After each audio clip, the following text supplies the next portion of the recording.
From William Higgins Field in Elmer, we've got Salem County Group 1 baseball here on Dan Wilkins Broadcasting. This evening, it's the Woodstown Wolverines and the Schalick Cougars in yet another edition of the Elmer Classic.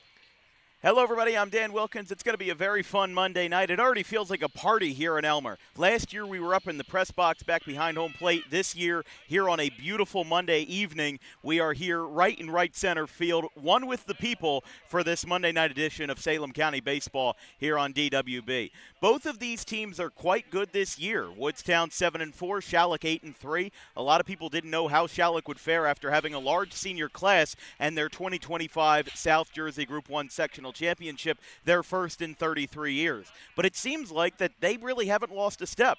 Their big man on campus, Luke Pokrovsky, went over to Penn in Philadelphia, and he's playing Ivy League ball now. However, Schalick, as we said, really hasn't lost a step. They've got Jamari Whitley starting tonight, and they've got a handful of great lineups, great starters in their lineup, including Evan Seepers, Wyatt Cushane, and Joseph Tyler Fleming. There's a lot of really solid bats in this lineup. They might not blow you away, but they're effective. And in Group 1, that's really all you need. That's what you need to win ball games. You don't need home run power, although you probably don't need a lot to get the ball out of the yard in this park because it's 300 down the lines and it's only about 330 feet to center.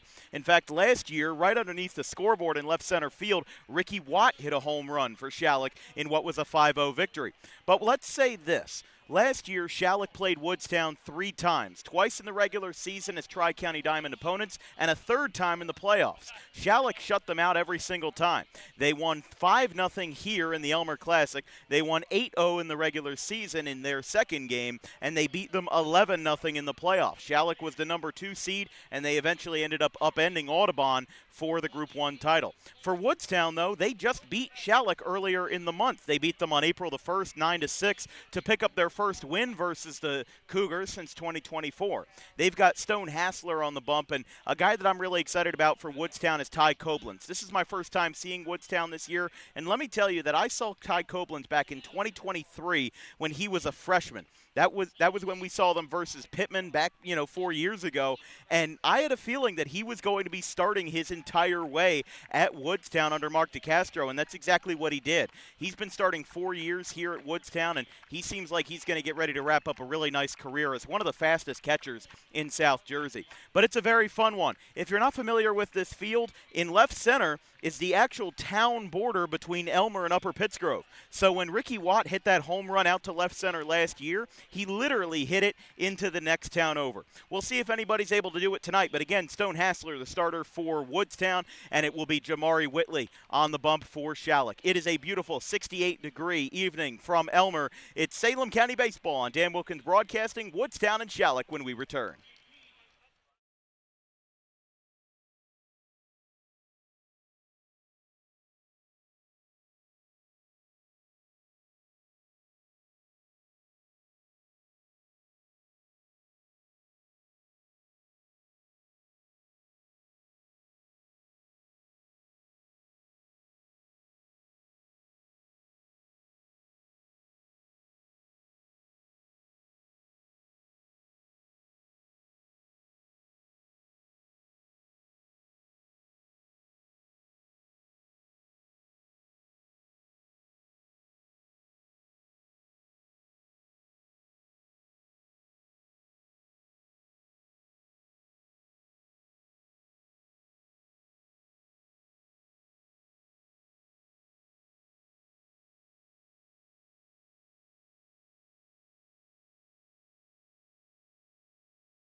Welcome back from William R. Higgins Field. I'm Dan Wilkins. Just a one-man band today as we've got Salem County baseball here on this Monday evening. There's folks cooking hot dogs to the right of me.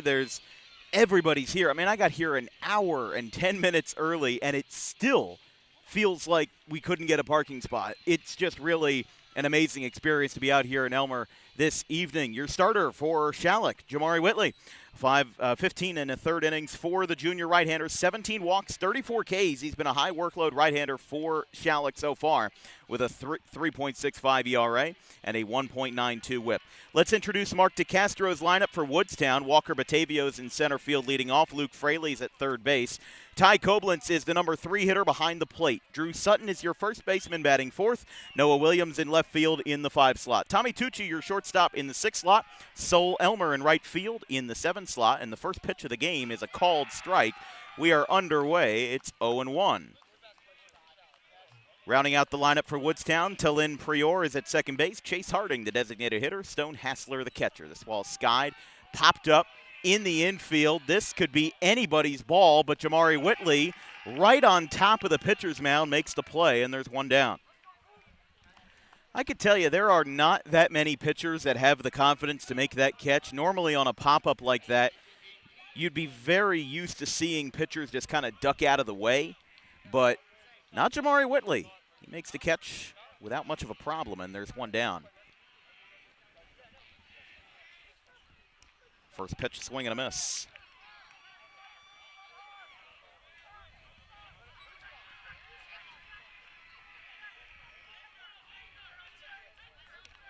There's another strike called.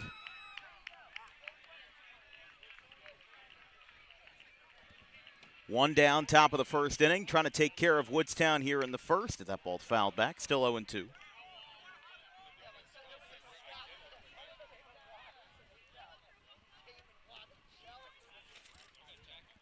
Luke Fraley at third base.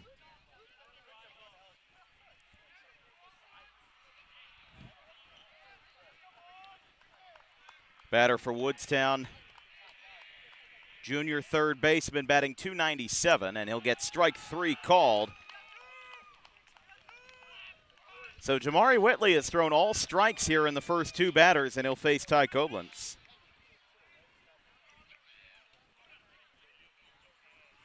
Ty Koblenz batting .382 in his senior year with a .412 slugging. 79 career hits for the Wolverine with 9 walks this season. 13 for 34, 7 RBIs, a career .312 hitter. But like I said, the first time I ever saw Woodstown was April of 2023. They played Pittman. They won the game 8-6.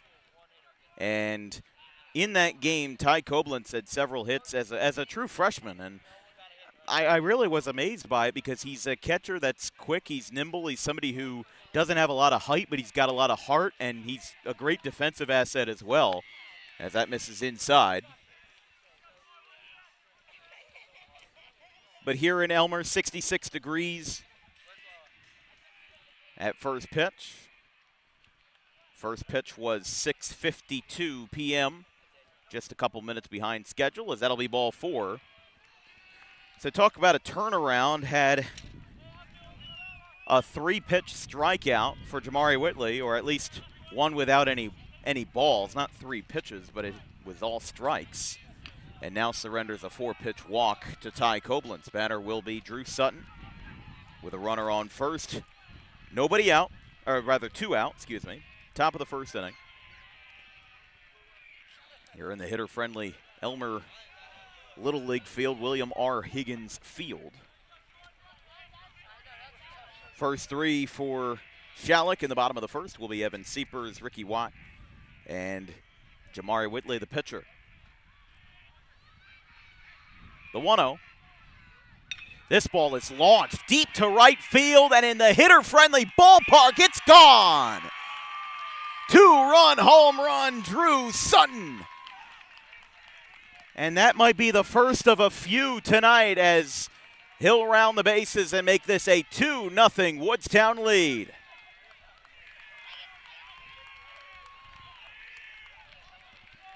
Man, you got to feel for Jamari Whitley. That was so close to getting out of the inning because he had the pop-up, he had the strikeout, and he had everything else going for him. But he gave up a 4-pitch walk and then allows that 2-run home run to Sutton. And that's going to bring up Noah Williams for Woodstown.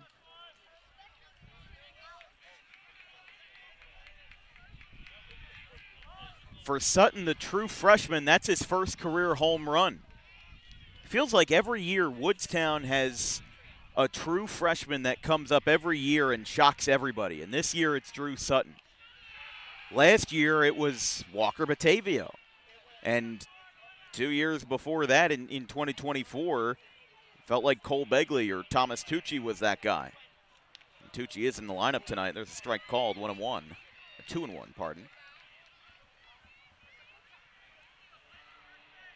So 2-0 Woodstown after the 2-run shot by Sutton, and now another lefty faces a strike called with Noah Williams. And if the inning continues, Tommy Tucci will be the batter. And again, it'll be Glaspie, Watt, and Whitley, as this one's popped foul. And that's the one risk of this field, is that everything is very compact. I mean, that home run to right field, that was very close to smashing somebody's window. But there's some folks that are watching this game from inside their cars like it's one of the drive-in theaters. This ball is jammed out towards third base, and it'll be caught down the line to retire the side. So Ricky Watt it'll be, Evan Glaspie to bring that one in, and the inning is over. But not before a 2-run home run off the bat of Drew Sutton. For the freshman, it's the first in his career. We'll be back in just a moment. Woodstown 2, Schalick getting their first at bat.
Welcome back to 2-0 Woodstown. Your pitcher for the Wolverines will be Stone Hassler, right-hander with 12 innings on the season, 9 walks, 14 Ks, a 4.08 ERA, and a 1.50 whip. Let me tell you, for the sophomore right-hander, had a very strong season as a freshman, 0.81 ERA in 8 1/3 innings, had 2 walks, 6 Ks as a freshman, and now looking to get those numbers back down. He has pitched in 4 games this year. Woodstown is 2-2 when he's on the mound.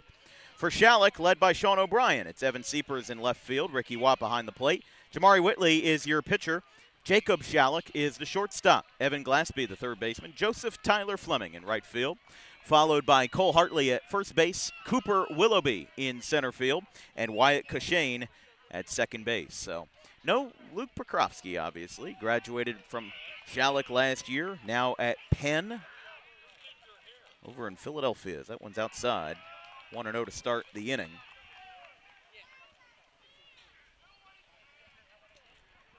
Of course, Prokofsky comes from a long line of basically Schalick royalty. His older brother Jarrett, and there's a ground ball out to second base, picked up. Throw to first is in time from Talon Prior, and there's one away. But he at least gets to spend 1 year at Penn with his older brother Jarrett, and there was another one before both of them that led Schalick to glory about 10 years ago. But Luke was one of the best two-way athletes that I really had ever seen in Group 1. And I say Group 1, I'm not saying that as if it's demeaning from any of the other groups in South Jersey, but to be a player of his caliber and to stay home at your local high school is an admirable thing. I'm sure he got a lot of phone calls from the prep academies and the Catholic schools and whatnot, but he decided to stay at Schalick and chase a championship, which he absolutely got in that Group 1 sectional championship, as this one's hit to right. That'll be taken in. Catch made by Sol Elmer. That's 2 down. So Jamari Whitley will bat with 1 away. The pitcher trying to help his own cause. After that 2-run home run by Sutton, like we said, that was the first of the career of Drew Sutton for the freshman. I mean, if you had put me on this field without any prior knowledge and you told me the kid that hit that home run was a freshman, I don't know if I would have believed you. But Whitley takes outside. It's 1-0. Whitley batting .433 as a junior, 13 for 30, 11 RBIs, and just 1 extra base hit and 7 walks. Whitley fouls it back. There's a coach pitch game going on. Those kids got to keep their head on a swivel. It's 1-1. Whitley in his career .353 average, was a .281 hitter as a freshman, .351 as a sophomore. Gets behind it. That's a fair ball down the right field line. Elmer's going to pick it up. The ball's going to stop in the grass. Whitley on his horse. He's into second with a double. Jamari Whitley, that ball barely stayed fair, and by the skin of its teeth, it catches some chalk. And Whitley's got himself 2 bags here in the bottom of the first inning, setting up Schalick here for Jacob Schalick. Well, I'm not a mathematician, but Arthur P. Schalick High School and a gentleman named Jacob Schalick, I would have to imagine there's some relation somewhere. Of course, Arthur P. Schalick, in which the school is named after, a longtime commissioner of schools across Salem County and Cumberland County, longtime service dedicated to South Jersey. And the only reason why I know that off the top of my head is because we've covered so many Schalick games at this point, football, basketball, soccer, all of it, that I just kind of have to explain it because there's not as many schools in South Jersey that are named after a person. That one's back through the middle, off the mound into center field. Here comes sliding into stopping at third base. That'll be a base hit for Jake Schalick. And he helps out not only himself, but the namesake of the school, as it'll put on 2 runners here with 2 down, as Evan Glaspie will be the batter. So 2 on, 2 out. Schalick with the base hit, and Glaspie will be the batter. Back-to-back hits here. A double for Whitley, and now a single for Schalick. Check swing, umpire says he went. Glaspie, the junior, batting .385 on the season, 10 for 26. Last season was a very strong season for Glaspie as a sophomore. Had 2 home runs, hit .355, and had 10 extra base hits out of his 22 total hits. So he had a lot of success putting the ball in play and getting extra bases out of it. And it was a big reason why Schalick won that Group 1 championship. That one misses. And that Group 1 final between Schalick and Audubon last year is a game where I really do have to hide my biases as best as possible because I did go to Audubon. I was a graduate of Audubon in 2024. So seeing them lose with maybe the last chance that they had at the time of winning with that core, you know, the 13-man senior class and the very successful group that it was of Tyler Wiltsey, Nick Caladros, Gabe McCracken, and others. I mean, those were the big 3, though.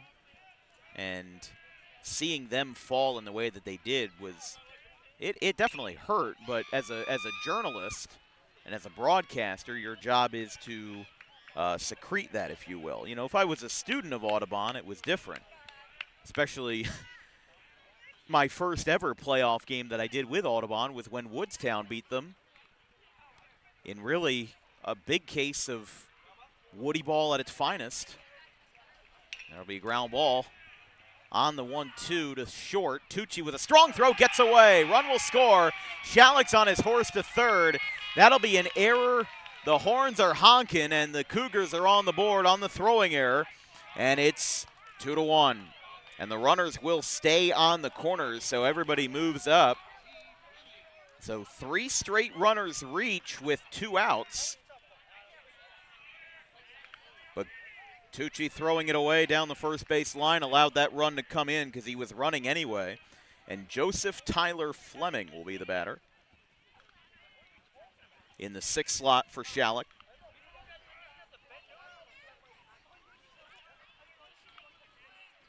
First pitch up and away. So let me tell you this. Last year, Woodstown played Schalick 3 times, and Schalick shut them out every single time.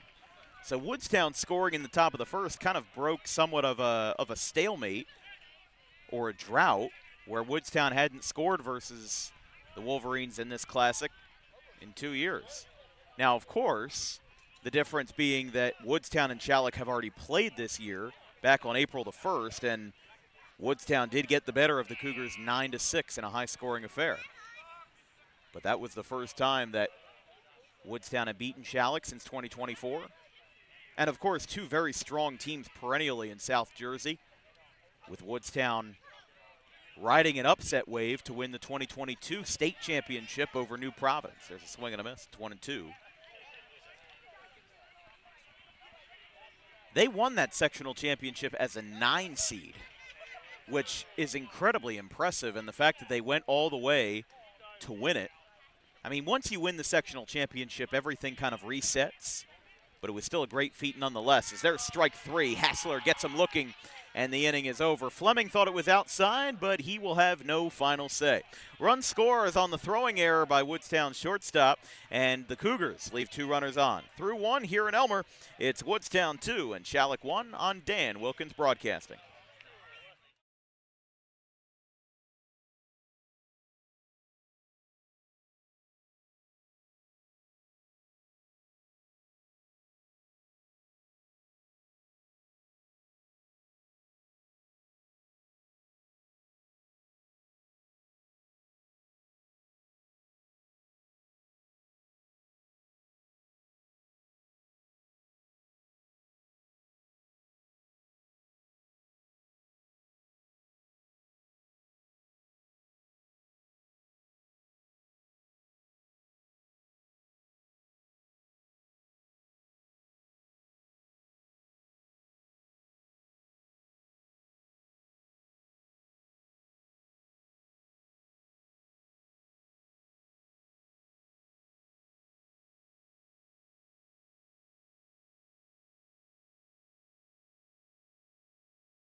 Well, some folks are having fun out in left center field. There's some kids cooking some hot dogs, and they seem to be having a whale of a time here in the 14th annual Elmer Classic. As Whitley's first pitch is a strike called. Pardon the camera movement, it's 0-1.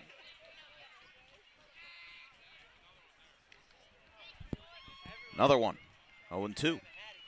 Great movement here from Whitley on his pitch. Just extremely efficient all throughout, and it's going to make for a really good combination. He's got 6, 7, and 8 to deal with here. Tucci, Elmer, and Prior. Skips in the dirt, 1-2.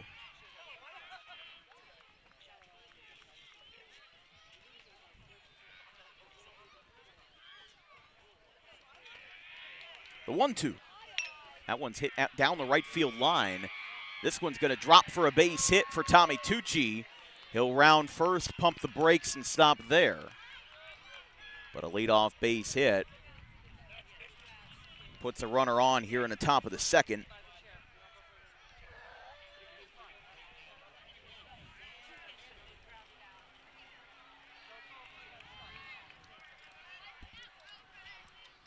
So Sol Elmer will be the batter.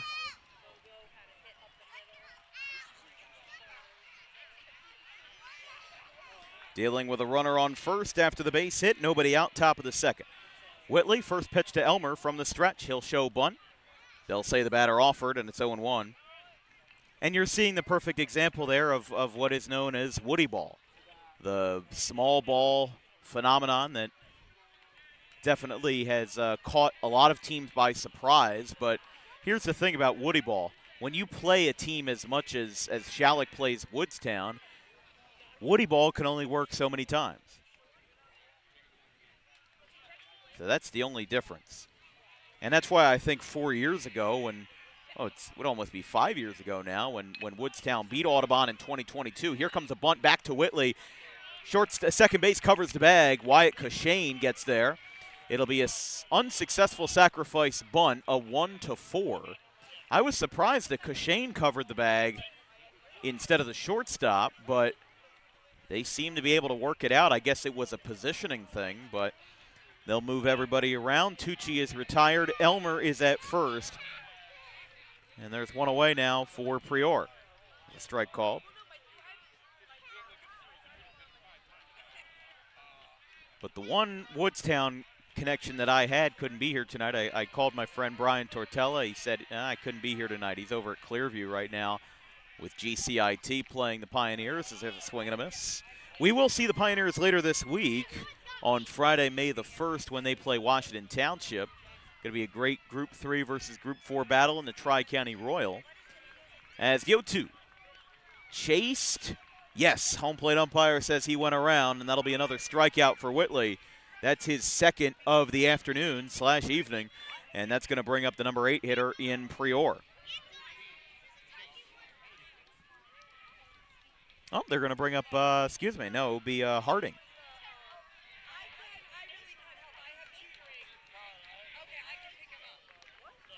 So I was one batter behind. It's going to miss, it's going to be a strike called.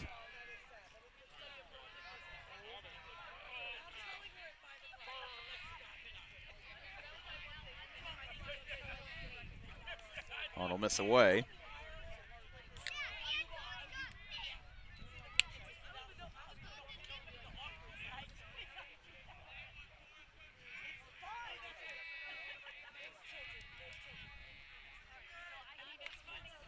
Ball skied shallow right field down the line. It'll drop foul.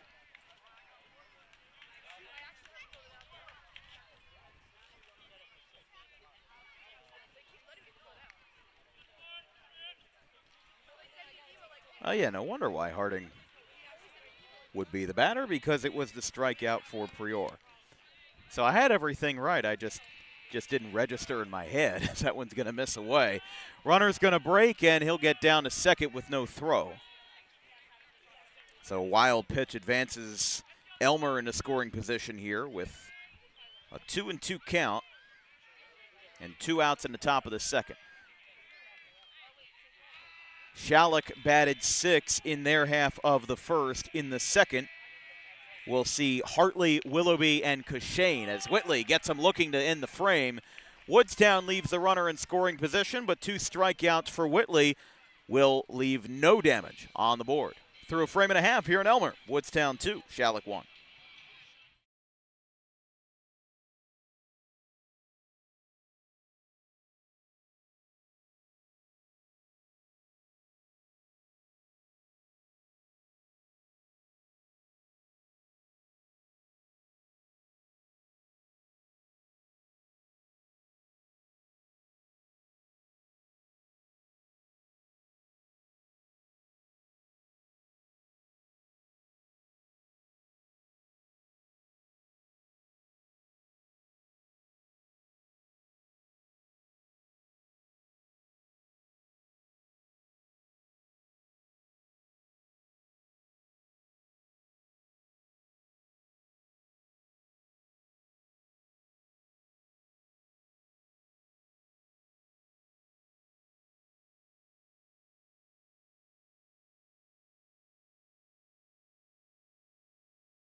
Cole Hartley leads us off for Schalick in the bottom of the second inning. First pitch from Hassler. Misses low and in. This broadcast is brought to you by Harper Driving School. Over 90% of students who take their New Jersey State driving test with Harper pass on their first attempt. Book an appointment today at Suite 4 of the Total Turf Complex in Pittman at 614 Lambs Road, just minutes from Route 55. Swing and a miss makes it 1-1. 7, 8, 9 for the Cougars. It'll be Cole Hartley, Cooper Willoughby, and Wyatt Cushane, the second baseman. That one misses.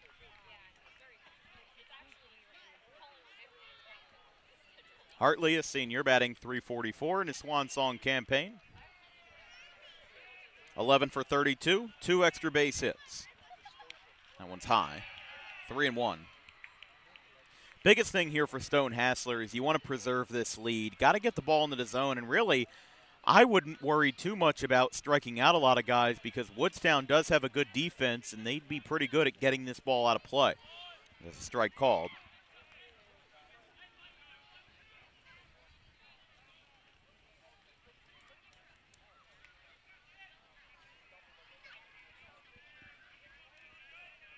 The 3-2 is hit well, right field. This ball is long gone. It hits the top of the school bus. Cole Hartley ties up the ball game, 2-2. It's his first home run of the year. That was right around the same spot, if not farther, as Drew Sutton's homer. And we are tied up at 2. So that's already more home runs than we saw in this game last year. There was only the one from Ricky Watt. And now this one comes from the 7-hitter in Schalick's lineup. Let's take a look at that replay presented by Harper Driving School. Just got a good pitch on the 3-2. And hit it the other way, too. How about that? Cole Hartley, solo home run, and we're tied up at 2. This ball's hit out to left field. Going back, it's off the wall. Willoughby will get to second base. There's a relay, a throw. It's not in time.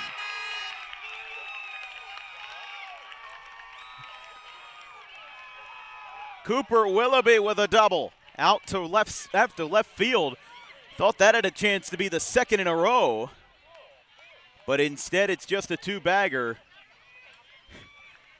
I have never seen a place like this before. I mean, I guess last year I was in the press box, so I didn't hear as much, but like tonight we are one with the people. I mean, that's what it feels like here in Elmer. We just feel like, you know, you're part of a community tonight. We got Schalick fans around us, Woodstown fans around us. Everybody's kind of intermingling and, you know, sharing some food. There's people grilling. There's people serving food out of the back of their trucks. Ground ball to third base. That will go foul. And it'll be 0-1 after Willoughby's double to Wyatt Cushane.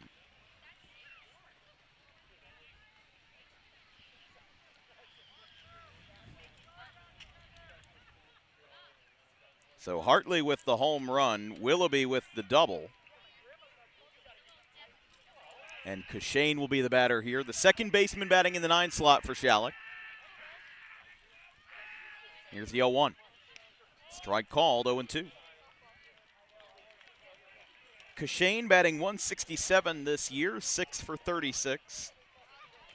5 singles, 1 double. He's not had that many, I mean, the weird thing about Cushane is that he had a lot of at-bats as a sophomore, but did not have as many as a junior.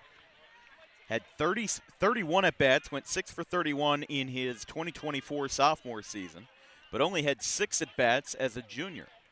And now those numbers are back up again, and this is at-bat number 37, as that one's low, 2-2. But with nobody out, I mean, if you're Sean O'Brien, you cannot be happier right now to have this kind of opportunity waiting in the wings, to have a home run out of your 7-hitter, a double out of the 8-hitter, and you still have to face the top of the order. That one is going to miss inside, 3-2. By the way, in the bottom of the third inning, we'll have a special guest on the broadcast, Athletic Director of Schalick, Doug Volivar. We'll get to talk to him for a half inning as there's a ground ball out to second base. Batavio has it. He'll bobble it. Throw to first is offline. It pops off the glove of Drew Sutton. It's going to move the runners over here. He bobbled it and then threw it away. Thought he had a chance to recover. It's going to be an error no matter what. And now everybody's going to talk it over here. So going out to the mound is Mark DeCastro, and he's actually going to take the ball from Stone Hassler. So we'll have a new pitcher in the game. There were two arms warming up, but Woodstown will get a new pitcher, and it's a 2-2 ball game with runners on the corners when we return.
The new pitcher for Woodstown is Dante Spina, the left-hander senior. Has a 14 ERA to open up his season, 8 innings with 16 earned runs. He has not had the best luck of the draw. He did pitch 4 very respectable innings versus Schalick when these two played in the beginning of April, but he had 2 bad outings versus Glassboro and Haddon Township, where he pitched only a third of an inning versus Glassboro and only 2/3 versus Haddon Township. He recovered, though, with 3 innings versus Cumberland in a game that Schalick lost 7-0. So Spina in the game. The batter will be Seepers, and with nobody out, runners are on the corners. And I tell you, I mean, it usually comes back to bite us, but this really feels like this could be a high-scoring game because the ball is leaving the yard. The wind is minimal, if not non-existent. There's really not a lot of wind at all.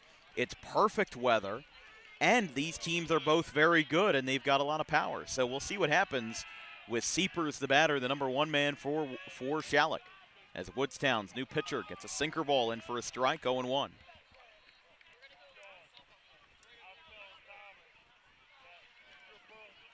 Seepers struck out in his first at-bat.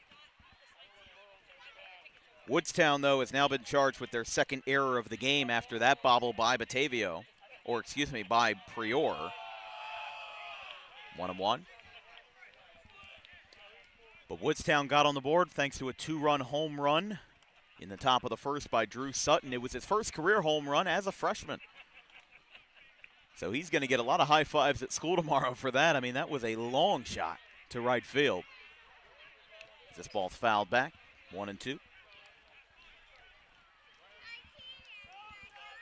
But as we said, when these two played last year and we were here for it, Schalick won 5-0. It was a game where Luke Pokrovsky had 6 innings of work. He did not finish the game, but he had 13 strikeouts in the effort.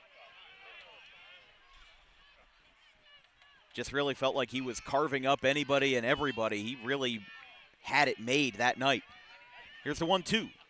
Breaking ball up and out to Seepers.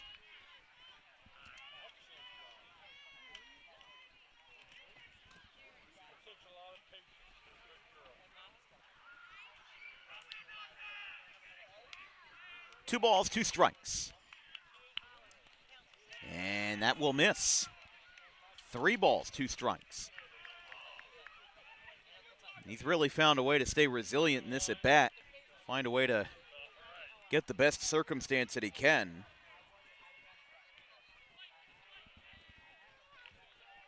Three balls, 2 strikes, lefty on lefty. Ricky Watt awaits, and he'll swing and miss. So Spina picks up the strikeout, and there's one away here for Ricky Watt. The junior already has 4 home runs this year, not to mention the fact that he has 17 hits, 10 of them are extra bases. So he has been relentless at getting on base. .567 batting average with 11 walks, 16 RBIs. He's got 67 career RBIs. Homered in 4 of the first 5 games that he played in. He homered versus Paulsboro on opening day, versus Glassboro, not versus Glassboro, versus Woodstown, and that was at Woodstown, which is also another very hitter-friendly ballpark. It's only 327 feet to center field. It's more or less like this field, if you will. And then he also homered versus Clayton and Overbrook. 2-0. In Watt's career, he's hitting .437. Hit .435 as a freshman and 85 at bats, .387 as a sophomore, 29 for 75. 2-0 from Spina will miss out. I mean, that's why I feel like this could be a high-scoring game in the sense that it feels like neither team right now is getting a grip on the other. And if you just keep slipping off of each other, you're going to get a lot of this back and forth where Schalick gets a few, Woodstown gets a few, and nobody really reins in anything. It just ends up being a game where it matters who scores last and it matters who has the right place at the right time. 3-0 from Spina is going to drop in for a strike. 3-1.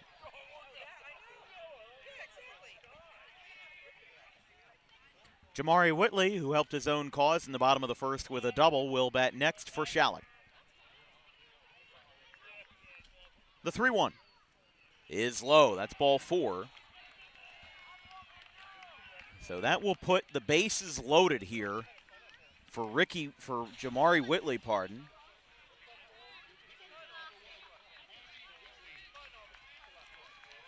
So after Watt's walk, it'll now set up Whitley, who, as we said, he doubled to shallow right field in his first at bat.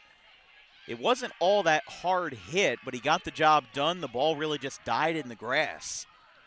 And Whitley will have a chance to help his own cause again and give Schalick the lead here with the bases loaded. The first pitch. Whitley on the ground, third base. They'll throw to the plate. It's in time. And everybody moves station to station. So a successful fielder's choice. And there's 2 down here in the bottom of the second. As the batter will now be Jacob Schalick.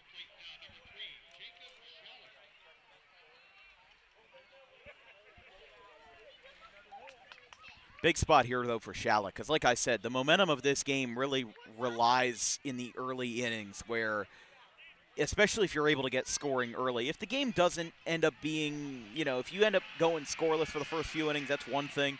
But the fact that these two teams have already put up multiple runs is a ground ball that'll get down to third. He'll tag the bag, and it's in time. Wonderful sliding play at third over by Luke Fraley, and the inning is over. So Woodstown gets out of it. However, they do give up a home run to right field off the bat of Cole Hartley as we are tied up 2-2 after 2 in Elmer.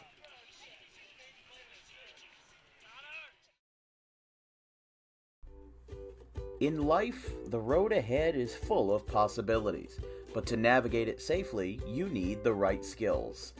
Harper Driving School is the premier driving school serving Gloucester, Salem, and Camden counties. With experienced instructors, many of whom are teachers in local schools, we are dedicated to your success and will help you master the road with confidence. With an over 95% success rate of students passing their road test on their first try, you know your student will be in good hands while embarking on a huge step of their young adult lives, all while avoiding the lines at the DMV and getting insurance discounts. We chose Harper, and so should you.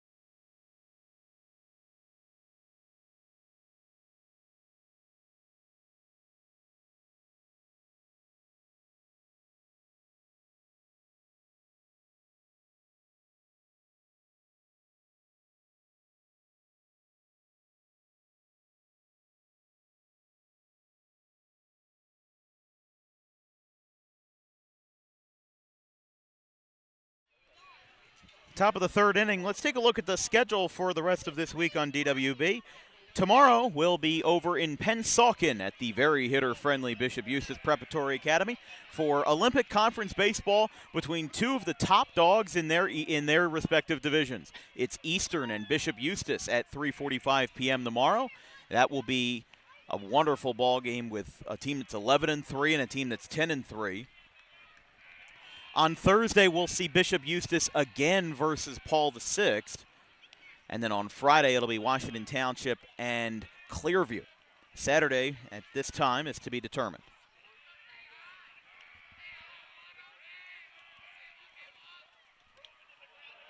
Strike called, 1-2. For Woodstown, it's 1, 2, and 3. That was the one benefit of those two batters striking out, was that you get to start with Batavio. This one's skied. Out to shallow left field. It'll be taken in by Joseph Tyler Fleming, and there's out number 1. And especially when Schalick left the bases loaded, the best case scenario is to get quick outs. And for Batavio, he popped out to the pitcher at his first at-bat. Best thing you can ask for is an easy, stress-free out, one that doesn't require a lot of work on your part, and he did exactly that. That one misses to Fraley. It's 1-0. Fraley struck out swinging in his first at-bat. Whitley, as a whole, has 3 strikeouts, as there's another swing and a miss. 1-1.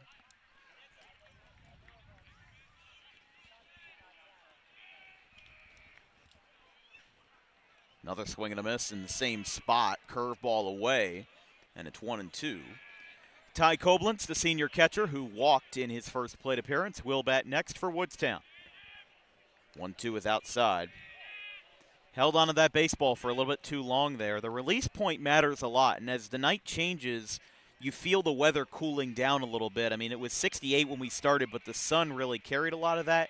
It's going to get a little bit cooler as the night goes on, as this one's fouled back over towards the coach pitch field. It's still 2-2. So as the night goes on, if Whitley stays in this game for, let's say, 4, 5, maybe 6 innings, you could very well see a different dynamic as the weather cools down a little bit at how you want to grip the baseball and how you want to approach your optics in the mound.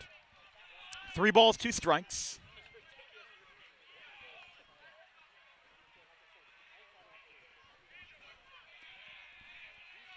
Three balls, 2 strikes to Fraley. This ball's hit well out to left field. This one's got a chance going back. It is gone in the back of the truck bed. These hitters are hitting it out aplenty tonight. Luke Fraley to left field, and Woodstown retakes the lead. It's 3-2.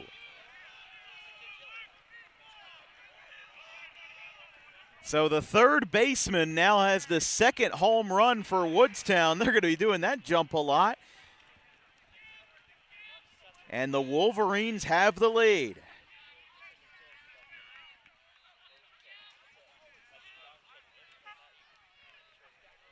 And how about another first career home run for you? That was Sutton's first career home run in the first. Now it's the first career home run for Luke Fraley. So it's now 3-2 as Koblenz, the batter, takes a strike called.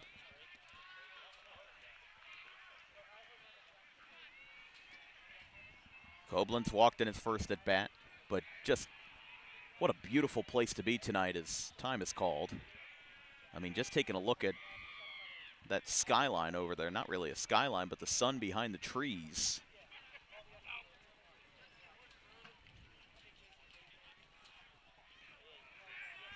There's the 0-1.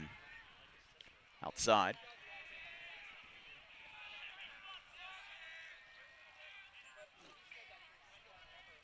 One and one. Whitley to Koblenz gets a strike called.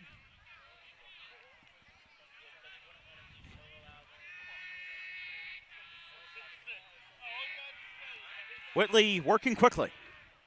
This one's laced out to right field. This one is a slide, and it gets away. No play in right field. He'll pick up the baseball. There will be a throw to second, and that's up the line. A little bit debated how you want to score it, but Ty Koblenz gets down and digs one out towards JT Fleming. That'll be 2 bases for him.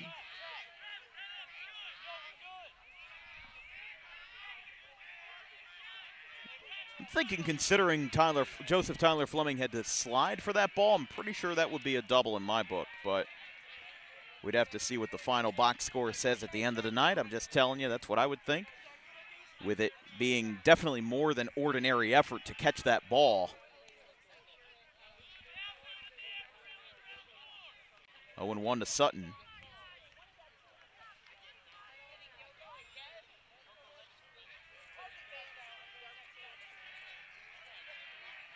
It's 0-1. Big swing and a miss. It's 0-2. Let's take a look again at that home run from the top of the first inning. Just a deep shot. I mean, that's a pro swing if I've ever seen one. For a freshman, too, not a lot of hesitation on that as he floats this one. It'll be caught at short. Nice play by Jake Schalick. It'll be out number 2. And jam shots like that are one of the best ways to initiate quick outs. You know, you're not really putting yourself in a dangerous situation. The only danger is if the ball drops, which in that case it didn't. But it really can go either way. But we'll have another lefty here in Noah Williams. 3-2 Woodstown, top of the third. As this one misses in, 1-0. The Elmer Classic started in 2012. Can't confirm, but I would assume it's been at this field for the entirety of its running. That one's outside, 2-0.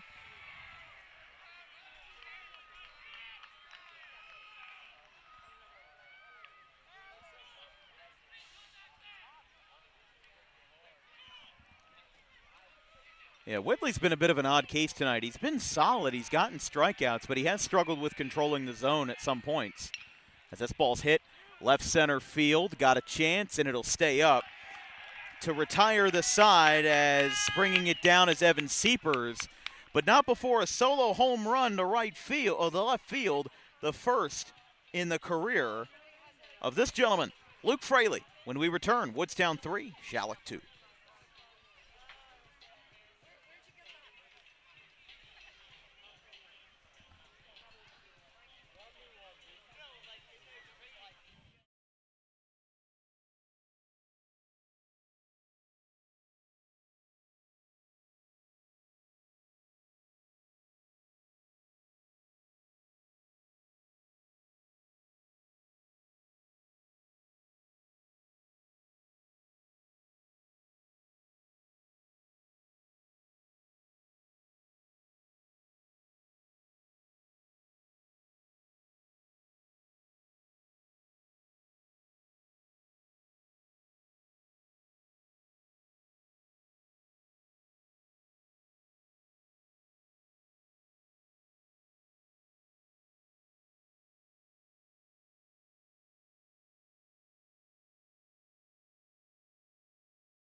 Welcome back to Elmer. This broadcast is brought to you by our good friends over at the Dangerous Adrenaline Wrestling Gladiators, or Dog Pro Wrestling, New Jersey's premier independent pro wrestling organization with high-flying events throughout the Garden State.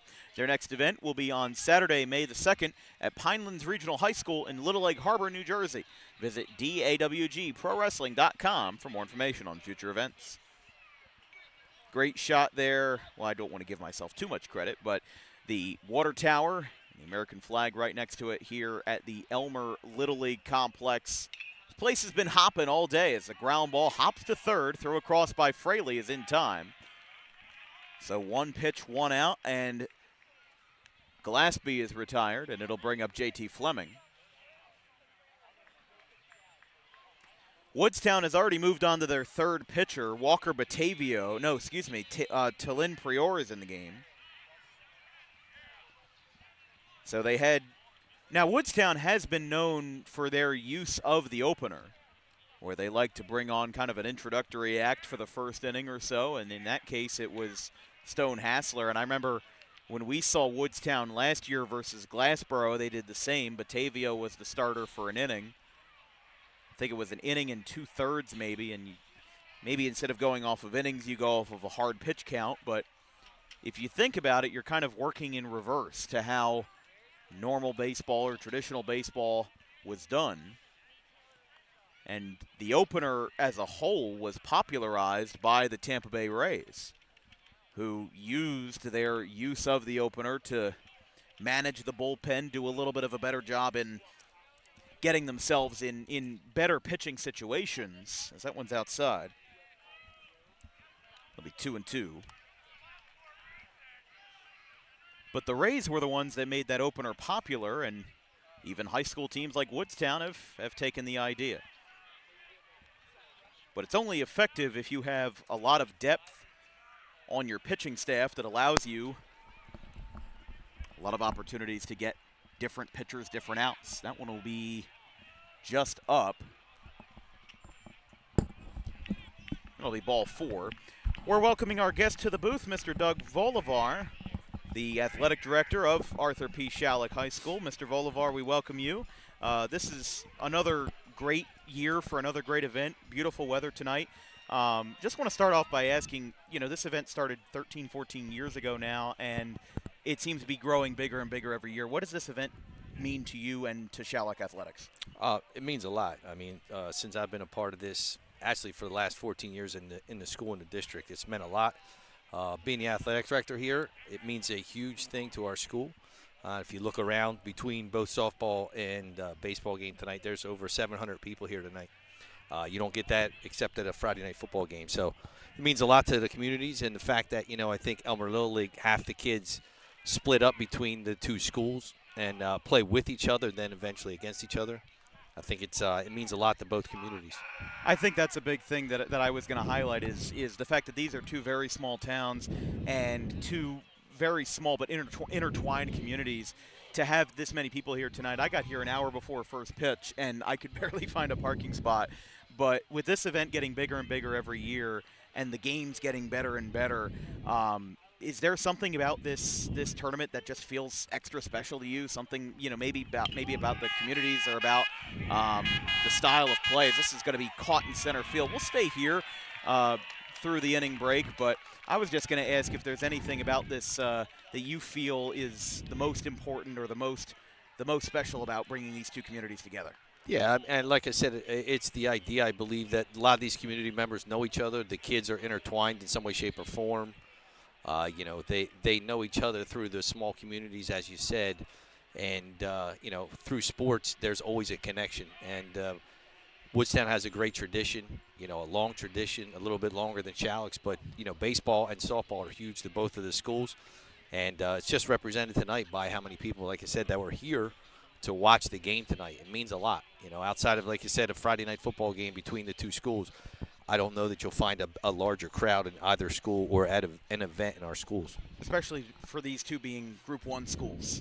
Yep. And all very small graduating classes. Everybody knows everybody. It's a great thing.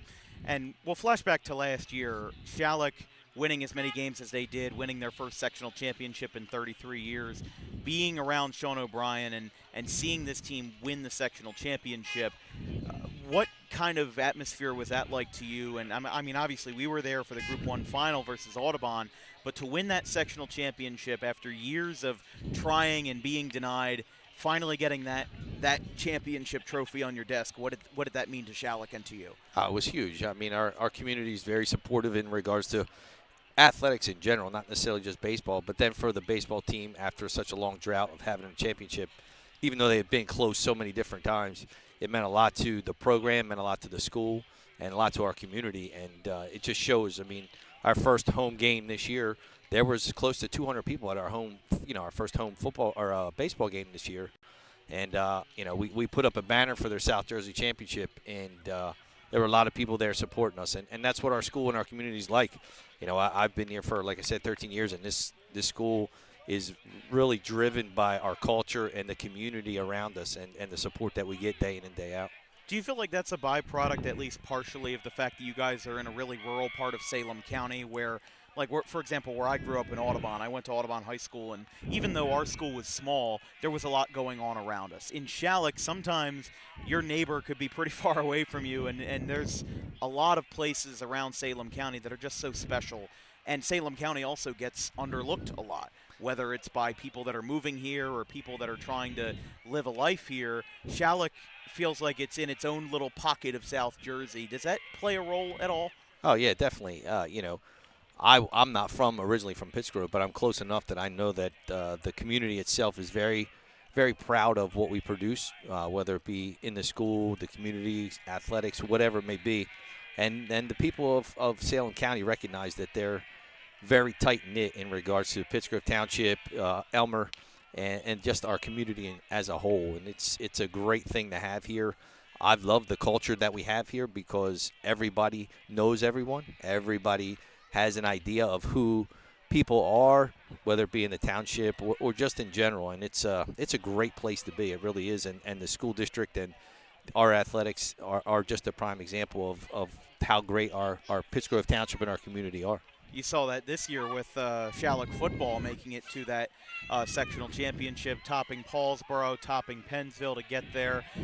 There was so much that went on in that run, going as a 6 seed, upsetting Pennsville on the road, and then having to work around a lot of things to play that Paulsboro game and to beat them and to move on. It was such an electrifying moment. And you're seeing that success really blossom in Schalick. You're seeing a lot of different sports succeed. Does it make your job easier as an athletic director when a lot of teams are doing well and a lot of teams are making everything that they need to make happen? Because it does really seem that Schalick is having one of their best athletic years in a while. Yeah, it does. It makes my job easier. We have a lot of great coaches in our school who have a lot of dedication and are very committed to our kids here in our community and our school. And it does make my job a lot easier, and we've had a lot of great programs. When you go to other places, people always know who Schalick is, and it's great to see because they respect of what we've done. Whether it's track, whether it's baseball, whether it's football, whether it's basketball, whatever it may be. Golf, field hockey, whatever it is, our programs have been very successful, and it's basically it's an attribute to how committed our community is and our school is to having a productive programs, whether it be, like I said, field hockey, all the way through to some of the more, well-known sports like a football. Everybody works hard, and our kids are very dedicated to their craft. Doug, thank you very much for being on here. I know I'm not trying to take too much of your time away because you've got a job to do, but this is a great game, and I appreciate you taking some time to be on our air tonight. Thank you for having me. Appreciate it. All right, that was Mr. Doug Volivar. Thank you very much, sir, as we've got the top of the 4th inning going here from Elmer. Really no better place to be in South Jersey tonight as we've got a strike called, and that'll be out number 2. As Elmer is retired.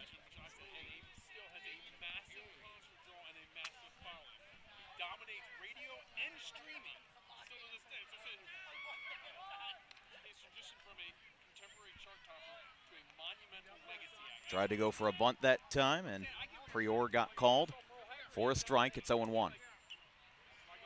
Whitley working really well here in this ball game as really quickly 0-2. That one misses high. If the inning continues, Chase Harding, the designated hitter, would be next.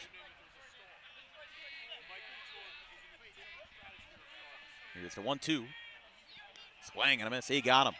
Jamari Whitley, he's having a night for himself. 5 strikeouts through 4 innings. We go to the bottom of the fourth inning here in Elmer. Woodstown 3, Schalick 2.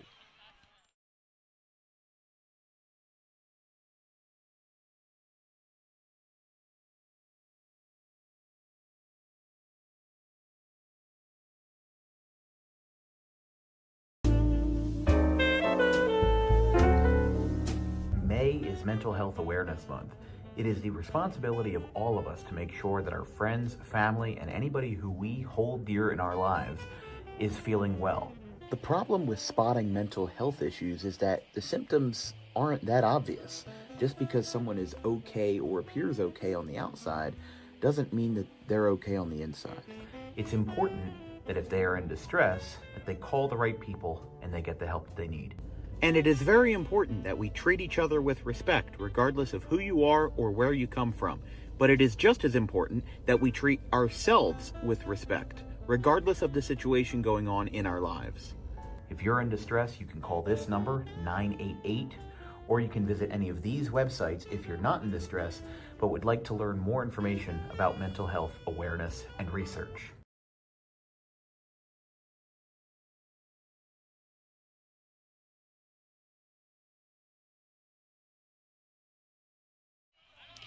Bottom of the fourth inning here in Elmer. Most broadcasts on Dan Wilkins Broadcasting are unpaid, and we do this not only for the love of the game, but also for the advancement of the athletes on the field and the advancement of our careers in sports broadcasting. I, for one, am a 20-year-old second-year student at Rowan College of South Jersey in Gloucester County.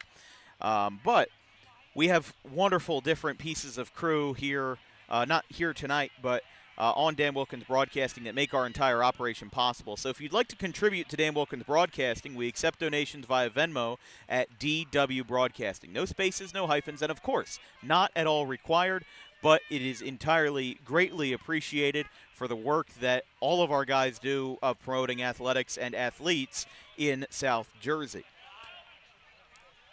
Talon Prior still in the ball game for Woodstown, third pitcher of the evening for the Wolverines, as the 2-0 is a strike called. 2-1. So 2-1 is the count. It's 9-1-2, Kashane, Seepers, and Watt for the Cougars.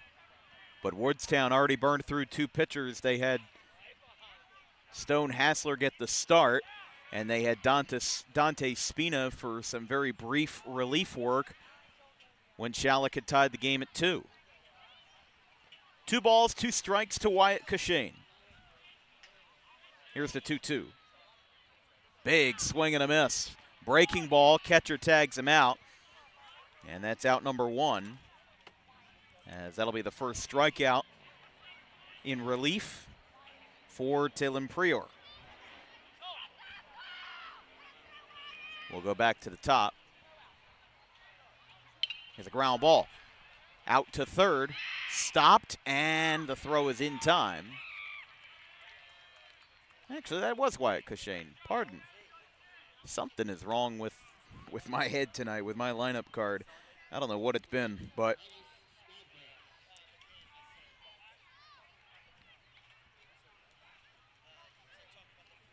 Mark DeCastro is going to come out, and he is wasting no time. He's going to make another bullpen change. So I guess you can say that Mark DeCastro is committing to a bullpen game tonight. This is going to be the 4th new pitcher for the Wolverines, as another right-hander in the stirrups comes on. No, that's the gentleman next to him. It'll be number 4, and that will be Tommy Tucci coming on for the Wolverines. We'll take another break. It's 3-2 Woodstown in the bottom of the 4th inning.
Tommy Tucci, the new pitcher for Woodstown, the right-hander with a 10.5 ERA in 3 1/3 innings this year. Small sample size.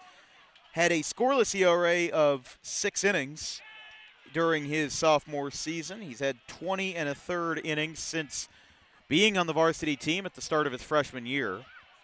4.13 career ERA. First pitch to Seepers is low.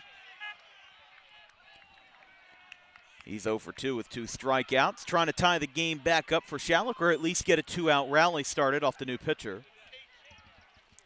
Tucci has pitched in 3 games this year, has not pitched since April the 11th versus Haddon Township in non-conference play. As this ball's hit well out to left field going back, it'll stay in the ballpark, and a nice catch made by Noah Williams. He is out number 2.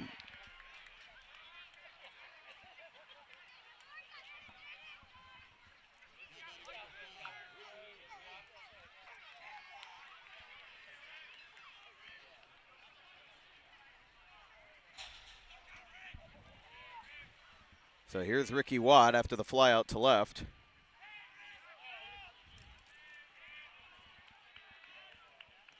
There's a strike called.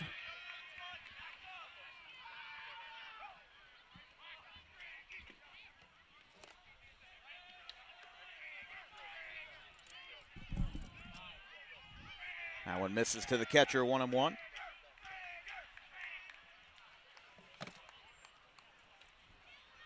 Yeah, weather cooling down a little bit right now with the sun now more or less fully set. One's going to miss inside. 2-1.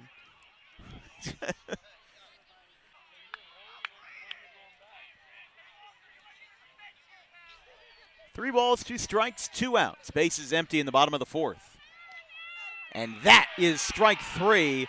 That's the second time that Watt came out of the box. He thought he had the thought he had the 4th ball for the walk, but he's not going to get no such luck as the inning will end on the strike 3 call. We go to the top of the 5th here in Elmer. Woodstown 3, Schalick 2.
Welcome back to Elmer Little League.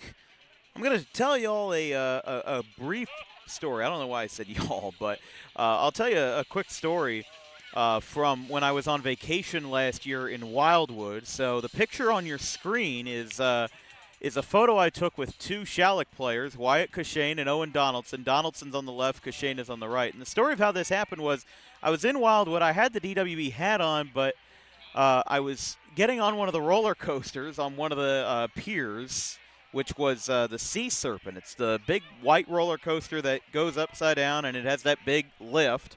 And the 2 gentlemen had gotten in line. I was in the front row, and they had gotten in line, and I didn't have my hat on because you weren't allowed to have the hat on the roller coaster. And they said, "Can we sit with you?" And I said, "Sure, it's not a problem." And they said, "What's your name?" And I'm like, "Oh, I guess they were just trying to say hello, trying to be nice." And I said, "My name's Dan." And they're like, "Are you Dan Wilkins?" And I said, "Absolutely, I am." And I wasn't trying to be cocky about it, but I thought that it was I thought that it was neat, and then they said, "Oh, we got to get a picture with you after the ride." And I thought, all right, I don't know who would want a picture with me, but I thought it was a kind gesture by Wyatt and Owen. Now, Owen's not playing tonight, but Kashane is. He's playing second base and batting ninth. So I wanted to bring up that story because we hadn't covered Schalick baseball in a while, and that was from when I was on vacation in Wildwood last year. I want to say mid-August or whatnot, and it was just, I thought it was so funny, the fact that these two kids that I just happened to be on vacation, and we just happened to be in the same place at the same time, and they were fans of our product. So they'll be swing and a miss. Strikeout number 6 for Jamari Whitley, and it comes at the hand of the designated hitter, Chase Harding.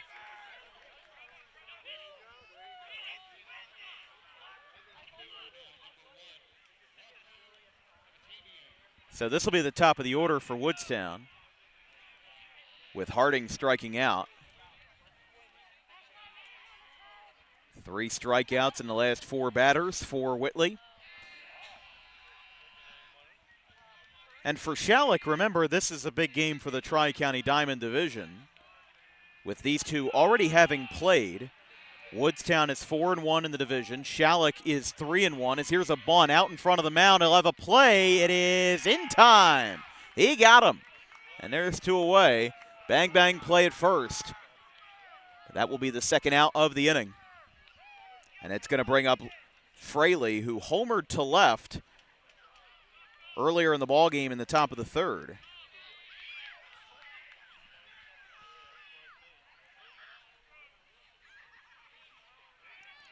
That was the 3rd home run of the game by these two teams, and that was the last scoring that we've had. I think I remember very distinctly saying that I had a feeling this game could come back to bite us because I said that it could be a high-scoring game, and now it's 3-2 in the 5th inning. So these two teams, for what it's worth, have settled down. When these two played back on April the 1st, it was a 9-6 final in favor of Woodstown. As this ball skied into right field, this one's pretty deep. It'll stay in the ballpark, and it'll be out number 3 as it's brought in by the right fielder to make the final out. We go to the bottom of the 5th inning. Schalick still looking for that one spark to put them back ahead. It's 3-2 Wolverines. To end the day for Luke Pokrovsky.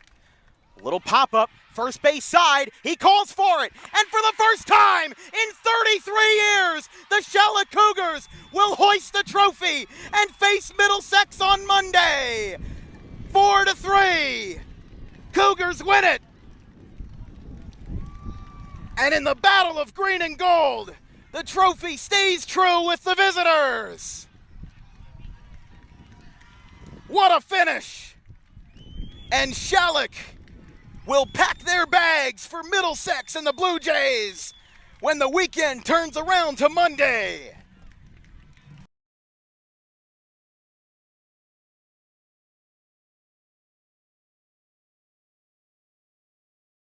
Doubleheader reached first on an error in the first at-bat of Game 2.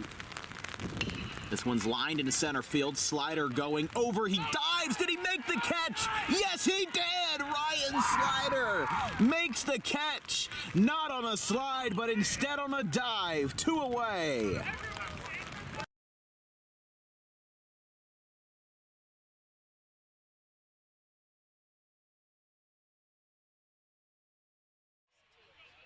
Welcome back. Bottom of the 5th inning here from not Arthur P. Schalick High School. No, we are off campus here in Salem County. It's at Elmer Little League, William R. Higgins Field. Second time covering the Elmer Classic on Dan Wilkins Broadcasting. We said before in the broadcast we were here last year, a game where Luke Pokrovsky struck out 13. Nearly had a complete game effort in the win. Ricky Watt homered to left center. There's a ground ball foul. It'll be Whitley, Jacob Schalick, and Evan Glaspie in the bottom of the 5th, 3, 4, and 5. It's gotten a little bit chillier. It's now down to 59 degrees. It was 66 at first pitch, and really the sun being out, it was great, and actually it's gotten a little bit chillier now that the sun has gone down. But that always seems to be the case, right? Whitley wanted to wear that one, but it just curved back in time, and it's 2-1. But an excellent crowd on hand. We talked to Schalick's athletic director, Doug Volivar, in the bottom of the third, and he said that combined between baseball and softball tonight, over 700 people are at this venue, which wouldn't surprise me. I got here an hour before first pitch, and I still had to park in the back row, back behind the trees, and I'm going to be stuck in some traffic getting out of here tonight. There's strike 3 called. Whitley goes down looking.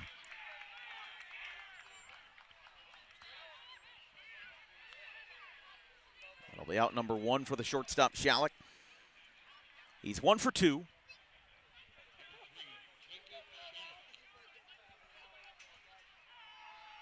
Later this week on DWB, we'll be up in Pennsauken tomorrow for an Olympic Conference battle between Eastern and Bishop Eustace. Arguably 2 of the top 5 teams in South Jersey this year. They are both off to great starts at 11-3 and 10-3. On Thursday, we'll see Eustace again versus Paul VI at 3:45 in Haddonfield at PVI High School. And on Friday, we'll have Tri-County Royal Division action between Washington Township and Clearview. Saturday will be a non-conference battle up in Burlington County between Steinert, which is in Mercer County, and Hamilton Township, and Northern Burlington, which is off to an 11-0 start after being the Group 3 state champions last year. 2 balls, 1 strike to Bo Schalick. But again, this game matters a lot for the division because for Schalick, they're 3-1. Woodstown is 4-2.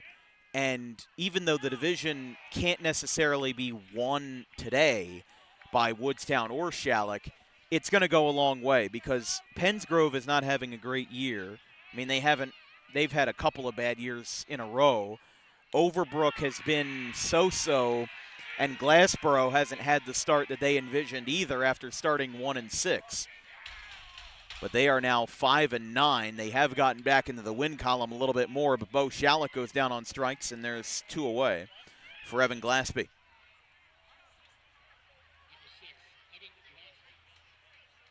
Right now in the Tri-County Diamonds standings, Woodstown is 7-4 with a 4-1 division record.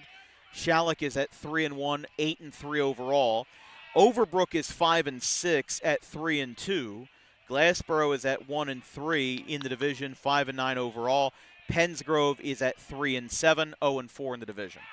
So you could argue that it's a 3-way race between Woodstown, Schalick, and Overbrook. Now for Overbrook, they have beaten Glassboro, they've beaten Pennsgrove twice, but they've lost to Schalick and they've lost to Woodstown. Their next game is versus Collingswood, and they don't play Schalick or Woodstown until May the 5th. So this division race is not going to be decided for a while, as how about the right-hander getting the strikeout and retiring the side. A huge strikeout from Thomas Tucci as he strikes out the side, and we go to the top of the 6th inning. Woodstown on top by 1, 3-2 to score.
Welcome back, top of the sixth inning here from Elmer Little League, William R. Higgins Field. I'm Dan Wilkins here on Dan Wilkins Broadcasting. We've got Salem County Baseball, Group 1 baseball this evening.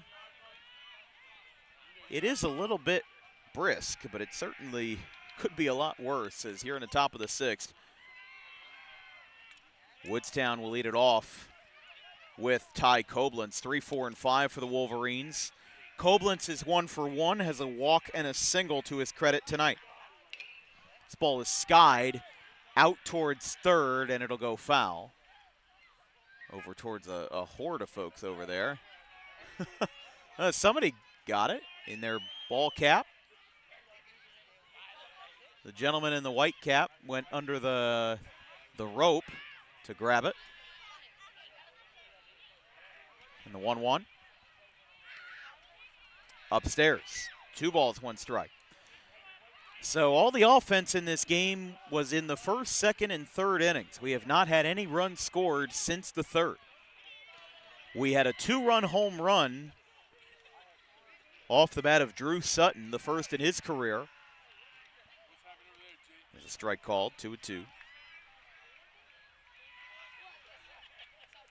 And a home run was also in the bottom half of the second. Or, excuse me, it was in, yes, the bottom half of the second from Cole Hartley. That made it 2-2. Schalick got their first run in the first off of a throwing error. There's a swing and a miss. Koblenz goes down on strikes. Strikeout number 7 for the right-hander, Jamari Whitley. And that's the first out of the sixth. So opportunities will be running thin for Woodstown to extend their lead, but opportunities will also be running even thinner for Schalick to get back into this game. I mean, it's a 1-run game. One swing can put them back into it, and it can make it a tie game. You really never know what can happen. As Sutton, the batter, went outside. Sutton took Whitley deep in the first inning, went to right field. That's where 2 of the 3 home runs have gone tonight. But it just feels weird to have a game with 3 home runs, but yet the score is 3-2. So that one's low. Usually when we have a high school baseball game with 3 home runs combined, that usually means the game is high scoring, but that is not the case tonight. They'll take up and out. It's 3-0. Batter in the on-deck circle will be Noah Williams, the left fielder.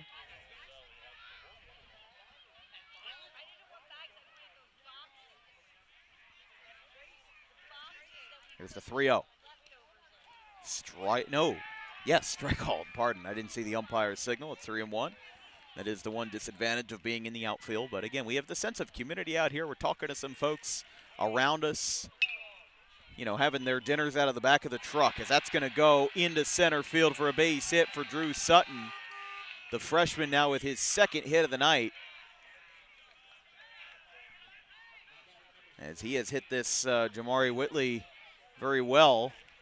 He's hit off of him twice now, and that time drove a 3-1 through the middle. Looked like it hit the pitcher's mound and just got past the diving Bo Schalick. And after the 2-run home run in the first, he now has his second hit. So here is Noah Williams, the left fielder. And they're going to have a pinch runner for him. Remember, this is not a courtesy runner, because in high school, pitchers and catchers can be run for as many times, but non-pitchers and catchers, basically any other position player, can only be run for or substituted for once. So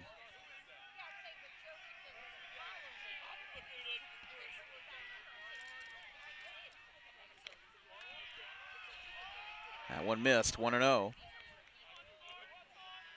Running at first base is number 33, Ray Denham, a freshman. And a very young Woodstown team as this ball skied. Shallow left field going in. He'll have a chance. He'll make the play. Evan Seepers bringing it down for out number 1. Out number 2, pardon. And if Schalick can get out of this without trouble, which they only have 1 base runner on, it's not the biggest task in the world. You're just going to have to find out what your risk will be. You know, when you go to the bottom of the 6th, Woodstown has changed around their pitchers a lot. Their current pitcher on the mound, Thomas Tucci, who struck out the side, that's their 4th pitcher of the day. They started with Hartley, it was Stone Hassler that started. And then they switched very briefly to Dante Spina. Then they went to Walker Batavio for an inning. And now Thomas Tucci's been on for the last inning and 2/3. That ball gets away. Runner will get down to second. And the courtesy, or pinch runner rather, Ray Denham gets in there.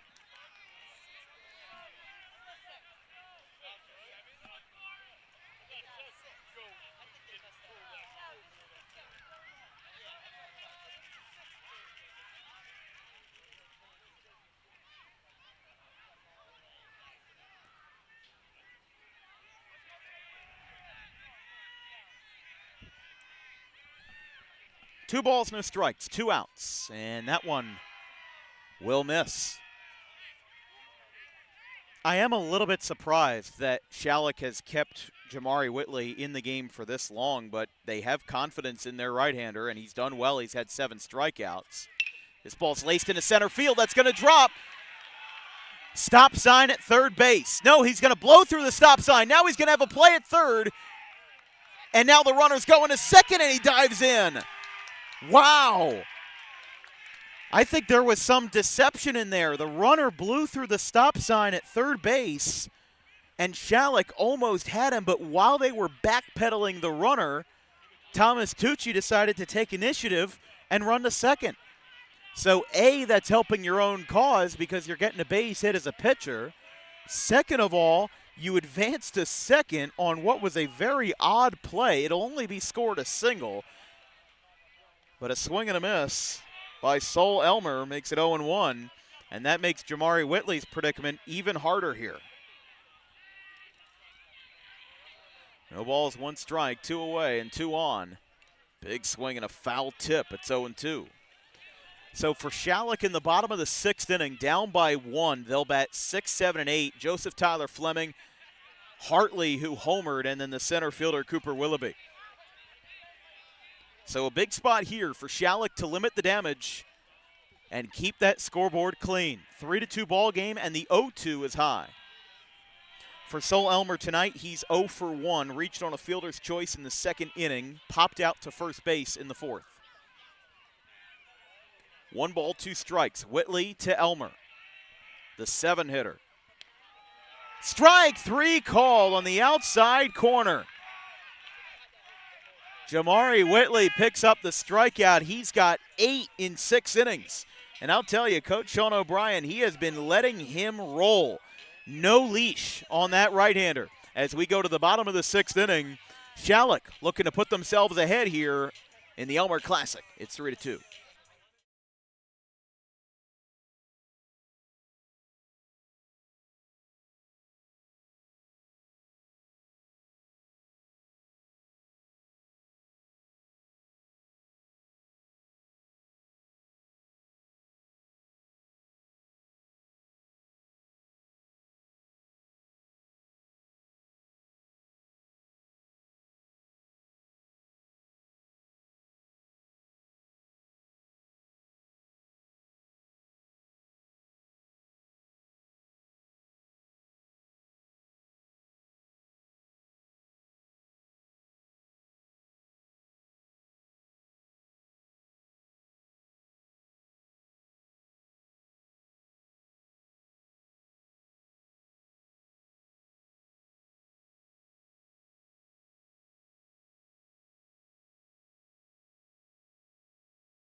Well, it's been a fun night here at William R. Higgins Field so far. First pitch by Thomas Tucci missed low to Joseph Tyler Fleming. 3-2 ball game, bottom of the 6th inning.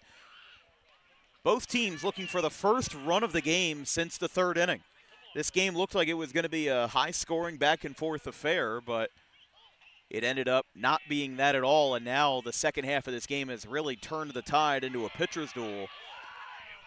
Strike called. Or no, they did call that outside. 3-0. Fleming, Hartley, and Willoughby for Schalick. And a ground ball out to third, picked up by Fraley. Throw to first is in time. And there's out number 1.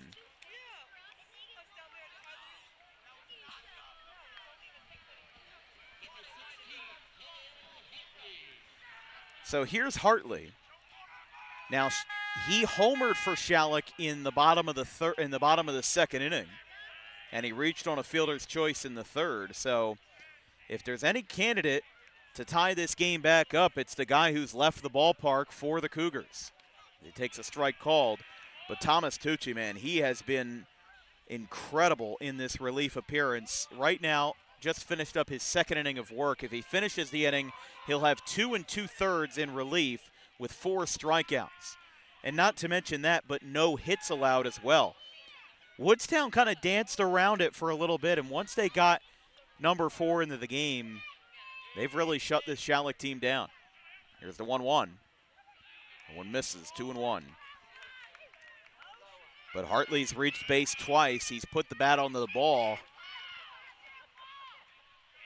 We'll see if he can put the bat on the ball again. If not, Cooper Willoughby is on deck. The center fielder, he also has a double in the game. Fouled back, 2-2. Just a very fun crowd to be around tonight. I mean, there's, again, folks that are just sitting in the tailgate of their truck watching the game. There's people grilling. There's people having, it's almost like a potluck out here. I mean, we were, like we said, we were in the press box last year. We didn't really get to experience this kind of community that we have seen from Schalick and Woodstown. That one is low, and it's 3-2. We kind of mentioned it early in the broadcast that if you hit a ball to left field and it gets out of the ballpark, you will have quite literally hit the ball into the next town over, because the left and right center field lines actually separate Elmer from Upper Pittsgrove. As there's a base hit to Sol Elmer to right field. So a 1-out base hit. Man, this crowd is loving it.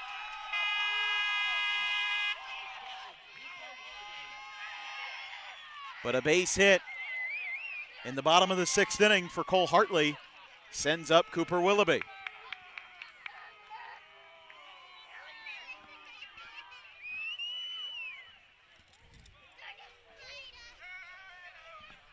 So 1-out single. And I can tell you, this student section feels like it was even bigger than it was last year, because I remember last year when we were here, Ricky Watt hit a home run right to them. So who knows? But now Mark DeCastro is coming out. There was a meeting on the mound, and after a brief delay, the infield will come in. Thomas Tucci has done very well. He's thrown 2 innings in relief, and that was his first hit that he's allowed. But I don't think that DeCastro is taking him out yet. Because, again, on a Group 1 team, how many pitchers do you have? I mean, it's a solid question, but what we can tell you is that there is a defensive change being made, so that could mean that we're going to see a pitching change not now but soon. So Walker Batavio, who has not appeared in the game yet, he's grabbing his glove from the dugout, and he is going to come into this game. So it looks like they're going to replace Tucci here.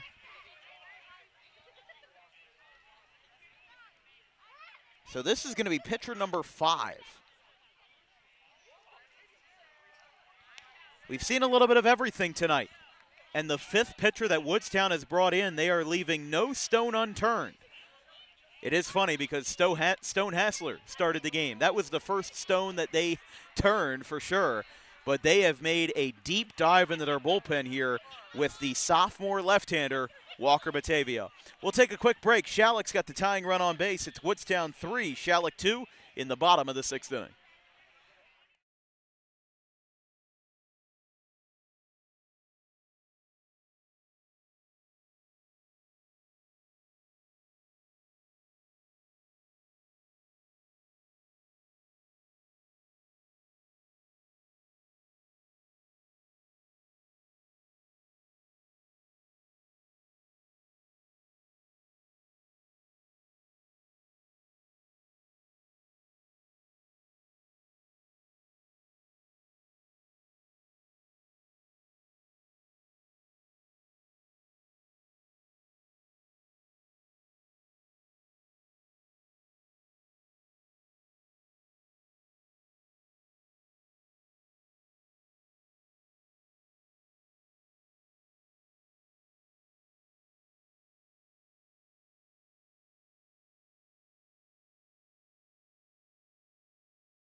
Walker Batavia in the game for Woodstown. He is the 5th pitcher to appear this afternoon and now evening. 12 innings this year, 0.58 ERA, only 6 hits allowed in those 12 innings as he gets a strike called to Cooper Willoughby, the center fielder. 3 walks, 18 Ks. Last year, mostly as an opener, he had 18 2/3 innings, 12 walks, 26 Ks, and a 4.13 ERA. This season, though, they've been using him for more long-distance work. He's been he pitched 5 innings versus Glassboro in earlier this month and 4 versus Sterling. He has had 2 relief appearances, though, of 2 innings or fewer. 1 versus Haddon Heights and another versus Overbrook. 1 ball, 1 strike to Willoughby. He's 1 for 2 on the day. A fly out to center field, but a double in the 2nd inning. Outside.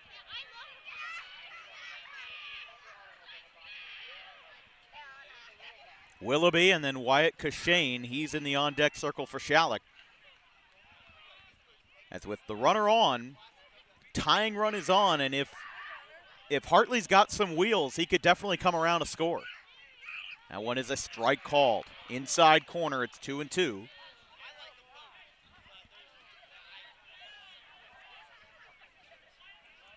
With a lively crowd on hand, setting up for an exciting finish, the 2-2. This ball's fouled back.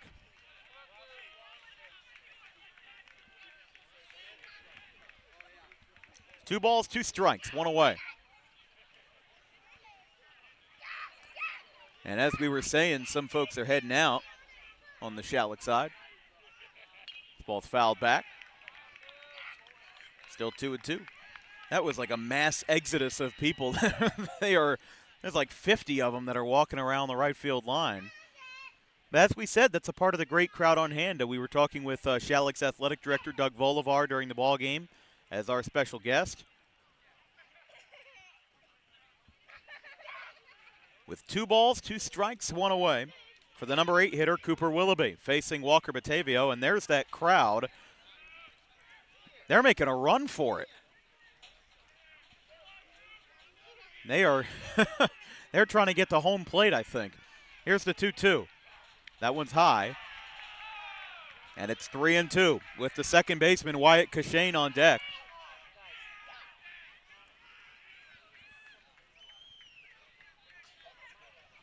Yeah, I think every single person in that Schalick student section is going back to home plate. Here's the 3-2 from Batavia. Ground ball off his leg. It's going to go to Tucci, who bobbles it, and everybody's safe. Schalick with a lucky break.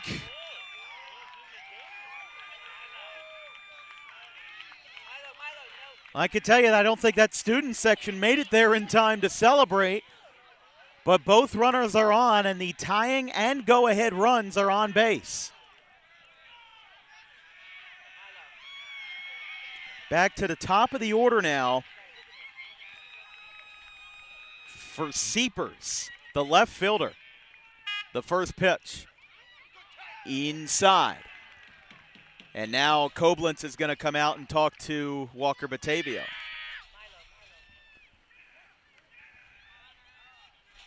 So that ball by Willoughby deflected off the pitcher Batavio's leg or his foot.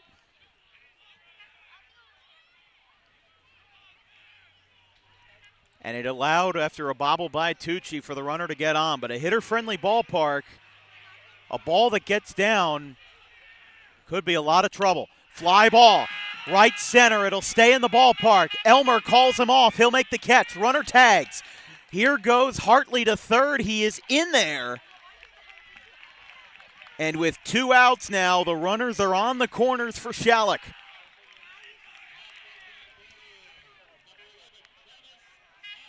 And Wyatt Cushane did his job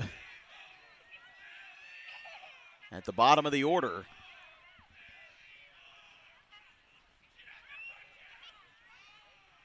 And now DeCastro is coming out again. I mean, Mark DeCastro, he's spent a lot of time talking to these pitchers tonight. As we said, this is the 5th pitcher in the game. I doubt that he would take Batavio out here. But with Cushane flying out to right field, or out to center rather, it's the 2nd out of the inning. Willoughby's on first. Hartley is on third. And you have Evan Seepers, who is the leadoff man, but he's 0 for 3 tonight. He's got 2 strikeouts and a fly ball to left. So he'll break from the mound, and DeCastro will not pull his man Batavio after all, in what is his 5th appearance of the year. For the Wolverines, after today, they will host Pennsville in more Salem County baseball on Wednesday the 29th, and then host Gloucester on the 1st. They'll visit another Group 1 opponent in Audubon on Saturday the 2nd. For Schalick, they will host Rancocas Valley on Wednesday. That's a big test for them. And we saw that matchup last year, Schalick and RV. Schalick won 10-4. Luke Pokrovsky had another great game. They will visit Clearview on Thursday the 30th. So the next 2 games for the Cougars are all versus Group 3 opponents, as there's a strike called, 1-1. So Seepers 0 for 3.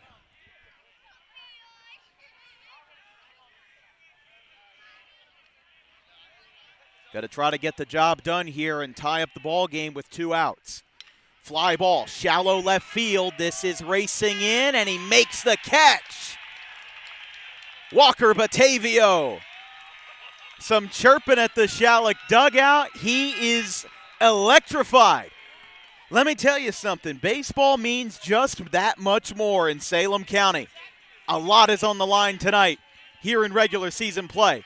And going to the top of the 7th, it's 3-2. Woodstown leads.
New pitcher for Schalick here in the top of the 7th. It's Mason Hollywood. He comes in for Jamari Whitley, who is subbed out of the game. I should say he's now in center field, but he's no longer the pitcher. 6 innings, 8 strikeouts for the junior right-hander. A phenomenal performance, but we'll have to see if it can hold up in a 3-2 deficit to Woodstown in the top of the 7th inning. Hollywood this season, 13 2/3 innings, 5 earned runs, 8 walks, 9 Ks, and a 2.56 ERA. This is already the 7th game that Hollywood has appeared in this season. There's a big swing and a miss. It's 1-1. For Woodstown, it's 8-9-1. Prior, Harding, and Batavio, the pitcher, who started the game in center field. Here's the 1-1. Misses, 2-1. Yeah, Schalick has not been afraid to play a lot of big schools, which prepares them for games like this versus your fellow groups. They played Toms River South, a Group 4 in Ocean County. They hosted them, and they won the game 8-7. Ground ball to third, backhanded, throw across is in time, 1 away. And speaking of Hollywood, you're going to be setting up for a Hollywood finish here in Elmer tonight. As there's one down, the batter will now be the designated hitter, Harding. As of Toms River South, they also played Cherry Hill West in the Roarer tournament, lost that game 6-2. They placed second, or I should say they played Haddon Township in the second game. They won that game 6-5. Cherry Hill West ended up winning the Roarer tournament. But they played Vineland on Saturday, and they lost that game 3-2 in a walk-off. Out of all the losses that you could have as a Group 1 versus a Group 4, a walk-off winner certainly is up there on the list. I mean, it's an admirable loss. It's one where you held your own versus a strong opponent. As there's strike 3, Harding disagrees with the call. That's the first strikeout for Hollywood in relief, and there's 2 away. So it'll be pitcher versus pitcher. Batavio, who came on in relief, now batting in the leadoff spot in his 4th at-bat. He is 0 for 3. Popped out to the pitcher in his first at-bat, flew out to left in the 3rd, and tapped out to the catcher in the 5th inning. Hollywood steps off. For Schalick in the bottom of the 7th inning, after that jam that they got out of, it'll be Watt, Whitley, and Schalick. So that'll be interesting to see. The 0-1. Fly ball foul. He got jammed, then it's 0-2. That hit somebody, or it hit somebody's car. Heard an audible gasp from the folks in the outfield. I think it hit somebody that was trying to leave the stadium or trying to leave the place. Here's the 0-2. Up high at the neck. Batavio was already fired up after he struck out Seepers to end the inning, and he definitely had a lot to say for sure. But we'll see how he can fare here versus Hollywood. The 1-2. Line foul. Look out. One goes. Oh, that one went into the parking lot again. I'm kind of glad I didn't park out there. I thought about it, but definitely glad that I chose to park maybe some 400 feet away from where a ball can be hit. 1 ball, 2 strikes. Hollywood looking to keep the scoreboard clean. It's outside.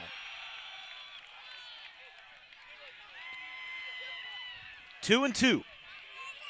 2, 3, and 4 due up for Schalick in the bottom half. I mean, Ricky Watt, he's a home run hitter. He's got the potential. And then Whitley, now the center fielder, would bat next.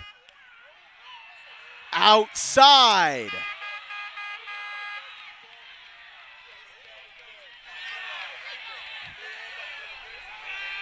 Bit of a raucous eruption there after that one was called outside on a curveball that broke in.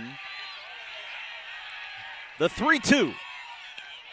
Outside corner, strike three. The jawing continues. The celebrations continue. This place is going nuts. And it all comes down to this. 3-2 ball game. Bottom of the seventh coming up. Meat of the order for Schalick. 2, 3, and 4 after the break.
Schalick batting 2, 3, and 4 in the bottom of the seventh inning. It's been a very fun night. It's been a little bit of everything in this game. We've seen the good, the bad, and the ugly. A back and forth game that's all. Woodstown opened the scoring with a 2-run home run in the first. That was followed by Schalick getting a run back on a throwing error. Made it 2-1 after one. Schalick tied it up with a home run from Hartley in the bottom of the second inning. Made it 2-2.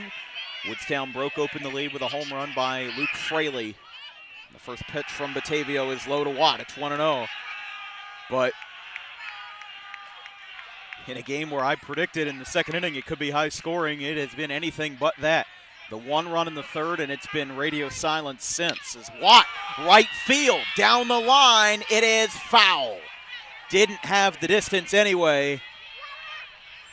And it's 1-1, but with the night sky, it's sometimes hard to read the baseball. And Batavio delivers the 1-1. Strike called. That looked a little low. Watt, 2 strikeouts and a walk. Outside, 2-2. Watt, Whitley, and Bo Schalick. Outfield is playing pretty deep. Watt has 4 home runs this season. 10 extra base hits already. He flies this one foul. Still 2-2. Whitley has reached base twice on a double in the first inning. He came around to score. And a fielder's choice in the second. The 2-2. Outside, 3-2. But don't let anybody tell you that Salem County's not a fun place to be, because this is the place to be tonight. 3 balls, 2 strikes. Batavia with the payoff. Inside, ball 4. And a runner is on, and it's the tying run for the Schalick Cougars as Ricky Watt gets aboard. Well, Schalick got a double gift right there. First of all, working the count full, getting on base, fouling off a couple of pitches. You saw everything that you needed to see versus Walker Batavia. You know, if he had put the ball in play and gotten a single on one pitch, that would have been fine. But you're doing double duty by not only drawing the walk, not only getting on base, but also getting yourself in a position to where you're working up the pitch count of your competitor. And I'm sure that Sean O'Brien could not ask for much more. Here's the 0-1. Whitley lines it. That goes into left field past the diving Tucci. 2 runners on. Jamari Whitley base hit. Tying run on. Go ahead run and the winning run on base. And Mark DeCastro on the top step of the dugout. He's not making a change yet, though. Bo Schalick, the batter.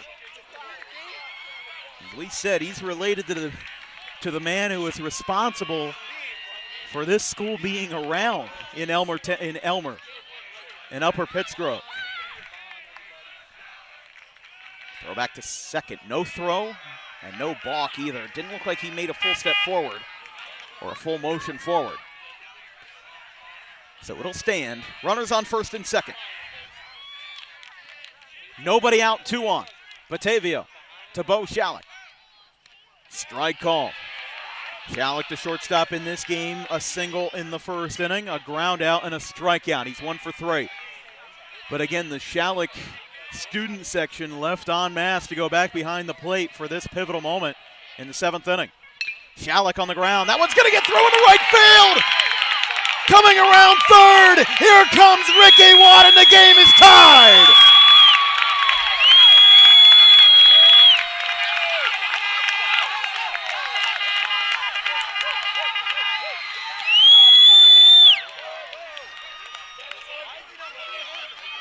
We said it's the place to be, and Schalick has tied the game at 3 apiece in the bottom of the 7th inning. Home plate umpire is looking towards first base. Not sure what he was looking at, but the game is tied with nobody out, and Mark DeCastro is going to come out. And I don't know if he's going to pull him. I didn't see anybody warming up. But Ricky Watt came around third and tied up this game. With nobody out. A walk, a single, and another single by Bo Schalick. The first run of the game since the 3rd. Since Woodstown's Luke Fraley had the home run, the solo shot. And now the winning run is in scoring position for Evan Glaspie. As we said, Woodstown beat Schalick for the first time since 2024 back on April the 1st, 9-6. This game has been anything but that.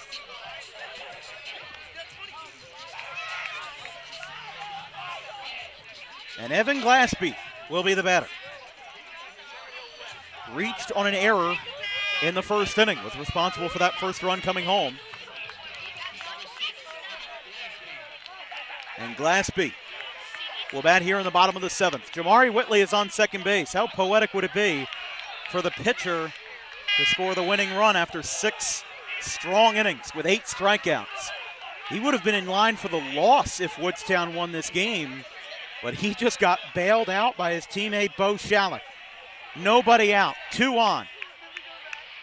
Runner on first does not matter at this point. Winning run is on second, time called.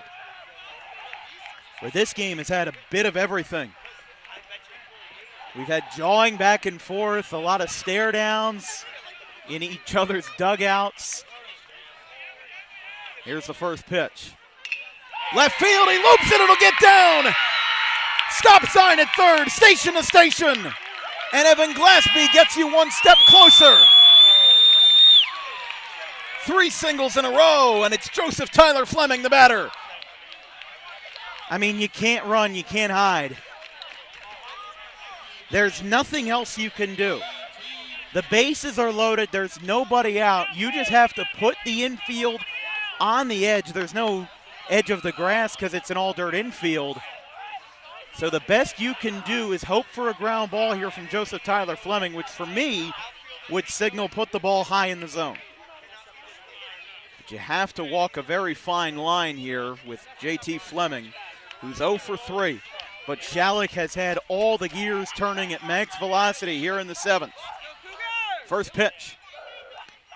That one's fouled back. It either hit the catcher or the umpire. It's 0-1. Joseph Tyler Fleming, the utility man. 240 average this year, 6 for 25.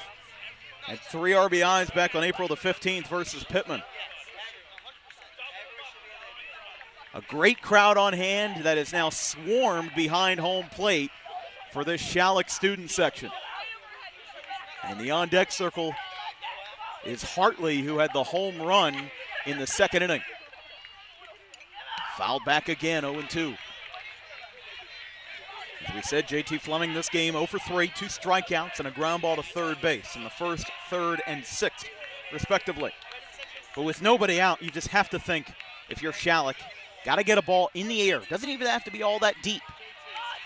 But if you can get these outfielders to chase it, could be a sac fly to win it. Batavio, the 0-2. There's your fly ball, but it's not going to be deep. It's not even going to go in the infield. It'll be in foul ground. It's caught by Sutton. That went very shallow down the right field line, and there's out number 1.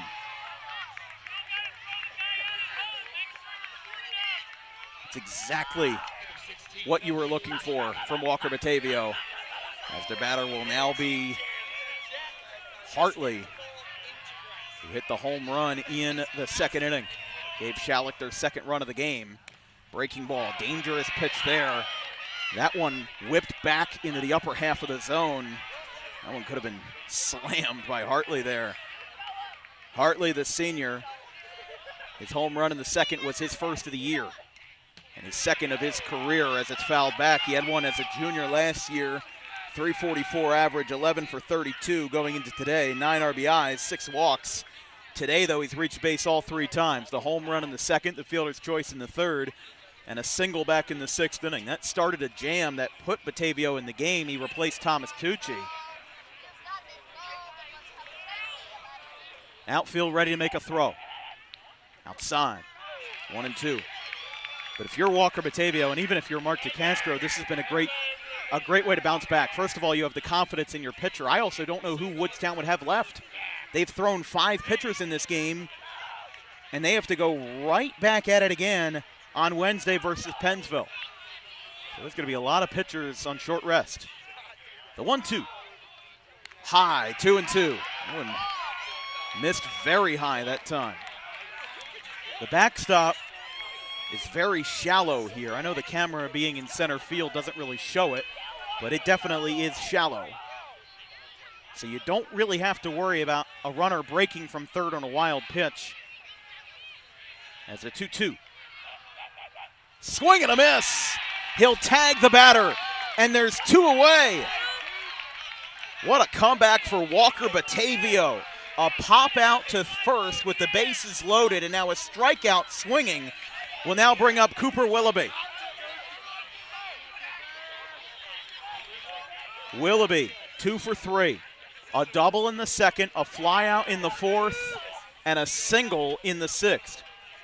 He reached base 2 out of 3 times today. As we said, both of these teams are back in action on Wednesday. They'll rest tomorrow. And I think the team that wins tonight will have a celebration tomorrow. But bases loaded, bottom of the 7th inning. Poetry in motion tonight in Salem County. Cooper Willoughby, the last possible batter of the inning, down to the brink. First pitch, fly ball, shallow right center field. It drops! Schalick wins! Indecision costs them a win! And a walk-off single by Cooper Willoughby wins the Elmer Classic.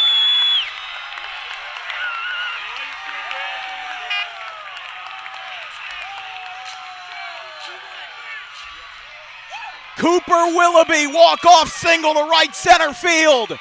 And in a game that had the intensity building up at the end, the Schalick Cougars have walked it off 4-3. My goodness, how do you do, Cooper Willoughby?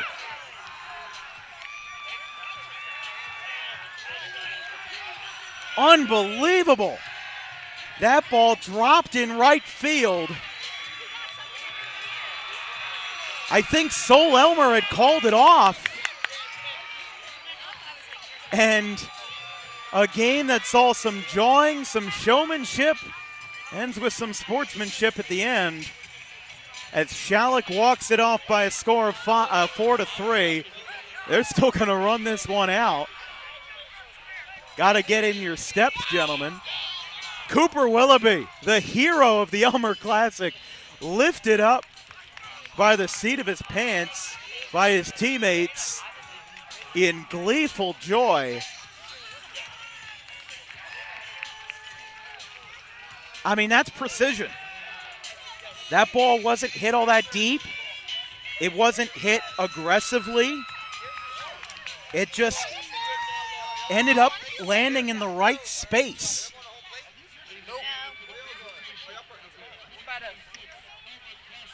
But Elmer ran for it, and the right fielder in Tucci ran for it. Whoever was over there, I can't remember who was over there. We'd have to look at it again, but that's the final score, and there's your trophy. Schalick 2026 Elmer Classic champions. I mean, you don't get much better than that. It came down to the wire. What can you ask for? Bases loaded with nobody out, a walk, a single, another single. And then the first out was the single to the pop out to first. And then there was the strikeout. So, as we said, you can't ask for much more than that. But the final score tonight, Schalick beats Woodstown 4-3. From our entire crew on Dan Wilkins Broadcasting, our social media coordinator, Haley Mejia, our graphics crew, Caleb Lane, Carson Rosso, and Fisher Giannotti. I'm Dan Wilkins. We'll see you tomorrow from Pennsauken for Olympic Conference non-division play between Eastern and Bishop Eustace. Have a good one, folks.